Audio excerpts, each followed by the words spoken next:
When it comes to the TV show Splinter Cell Deathwatch, I'm going to be 100% honest and say I really enjoyed watching it. Firstly, I really enjoyed the fact that this show had so much violence, as while in the games you could kill people, it was never that graphically violent, and so for this show to add that element in was quite an intriguing take, and I'm really glad they didn't shy away from the violence. They really went into it. Not only that, but I really enjoyed the fact that stealth was such a primary use of all the characters, especially Sam, who seemed like a ghost when he was taking on the enemies. And we see hand-to-hand combat being used, but only as a necessary when being caught, which does occasionally happen. I really enjoyed that we see Sam taking the reins, as after the Devil May Cry anime, I did feel a bit of hesitance towards this adaptation, as I didn't want to see Sam get sidelined by a somewhat lesser known character, but luckily that was not the case. McKenna, who was the secondary protagonist, did a fantastic job, and she had a lot of badass moments, but Sam himself had a lot of badass moments, if not more than McKenna did. I really enjoyed that. We see Sam somewhat getting better as he goes along, as he is just coming out of retirement, and so whilst at first he looks like he was able to shake off the cobwebs and he's straight on target, he does make mistakes every now and then, which you can see. Kind of reminded me like John Wick, who you watch in the first film, he does a fantastic job, but you do see mistakes being made.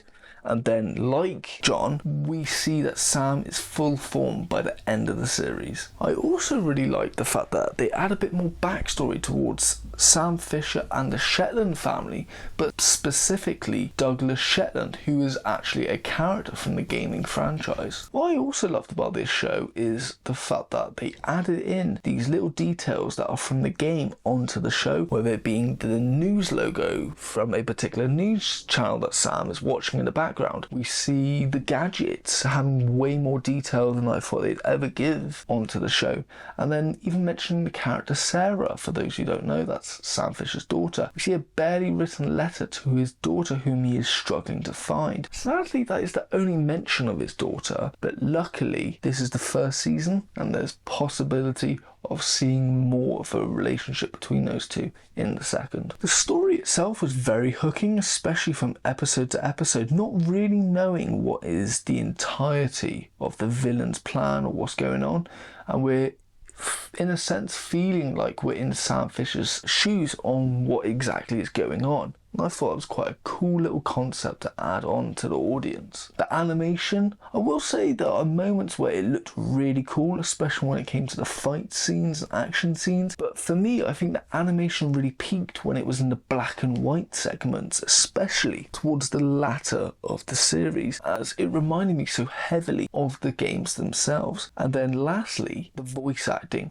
I think not only did Liev Schreiber, who I will say occasionally it did stick out, for the most part, if not all of it, he and the other castmates did a fantastic job. Now when it comes to the ending, I will say a few things I really enjoyed about it. Firstly, I loved the black and white segment of seeing Sam Fisher confront Douglas Shetland. It was very similar to the games, even mirroring the dialogue especially. And then I really liked seeing the fact that Sam finally donned the night vision goggles the franchise is known for. Those are what I really loved. Sadly, the ending itself is very bittersweet, as we get this twist/betrayal from the antagonists, and we see some dark stuff go down. But sadly, Sam does not succeed, the mission is a complete failure, and we're just left with this quite dark situation, like no one really wins. We get a somewhat victory at the end with Sam, but I wouldn't really call it a victory over all of what we have just witnessed. Not only that, but I did feel like they gave McKenna a lot of credit when it came to taking on the secondary antagonists. While one of the antagonists made sense for her to go on and attack, it was part of her revenge story, the other one, I felt there was a bit more of just making her more of the character and sidelining Sam, who on that entire boat, I felt like he was underused and unnecessary in comparison. Now when it comes to critiques, I do have a few, but I do feel like some of these could be solved in the second season. Like for example, I was a bit disappointed not seeing Sam Fisher, but mainly McKenna, climbing on roofs, jumping onto enemies from pipes or climbing pipes, and throwing enemies out of windows, as that is what I always thought was really cool about that franchise, is the fact you get to do those cool things,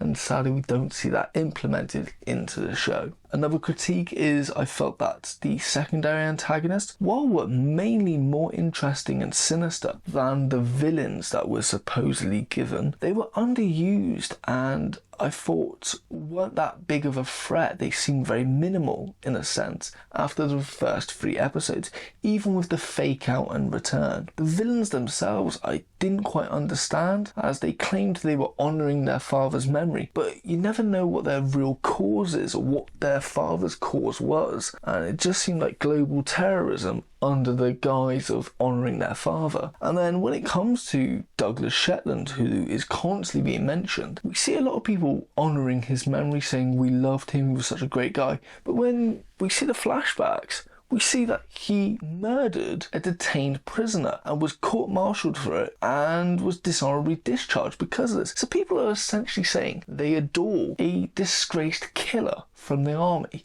It didn't make sense to me. But my main gripe with the show is the animation. I felt it was very bland. It's not just this show. I feel like Netflix animation as a whole has been lackluster for quite some time, maybe in the last 5 years. No real distinct detail. It just looked very disappointing personally. The action sequences, I will say, looked very cool. The black and white segments I have mentioned were my favourite, but when it comes to the dialogue parts, you can really see how the animation stands out and it's not good. And I really thought the style of the animation was even more disappointing, as I wish they went for more of a 3D look, kind of like how the Resident Evil films have, or going a bit more into a different way of going the anime route. I thought that would have been even more cooler, but yet we get this, which... Overall, I will say this isn't a bad adaptation of Splinter Cell. They get a lot of things right about the franchise. They definitely kept my attention with the story. They definitely didn't sideline the main protagonist.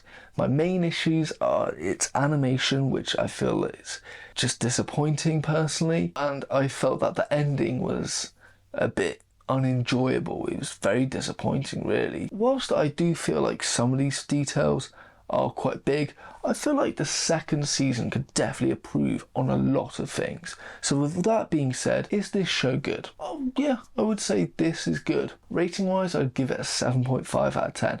Now when it comes to would I rewatch it, the answer is maybe.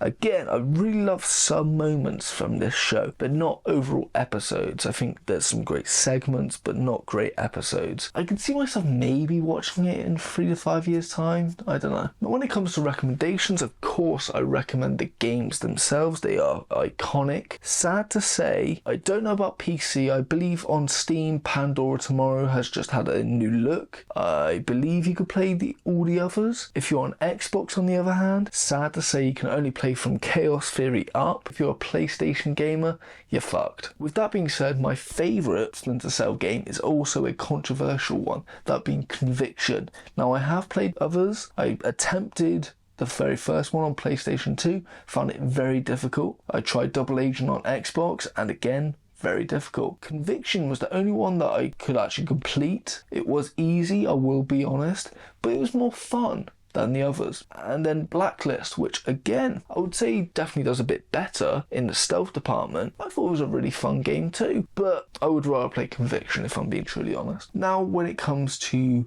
Others, I would definitely recommend, like I mentioned, John Wick, as again, you can see the similarities, characters coming out of retirement, seeing dogs being involved, but for completely different reasons, and we're seeing characters slowly getting better as they go along. I would also recommend the TV show 24, as both Sam Fisher and Jack Bauer have a lot in common, both in the military, both have daughters and they swear to protect their family, and we see them going above and beyond when it comes to working with their spec ops type of organisations, to the point that it could be seen as treasonous for what they do, but it's all for the love of their country. And lastly, like I mentioned, sadly not all Splinter Cell games are available, especially for PlayStation gamers, but for those ones specifically, I would recommend what inspired them, that is Metal Gear Solid games. Now, Metal Gear Solid definitely influenced Splinter Cell, even the creators themselves say that. Obviously, they took the decision to make theirs more realistic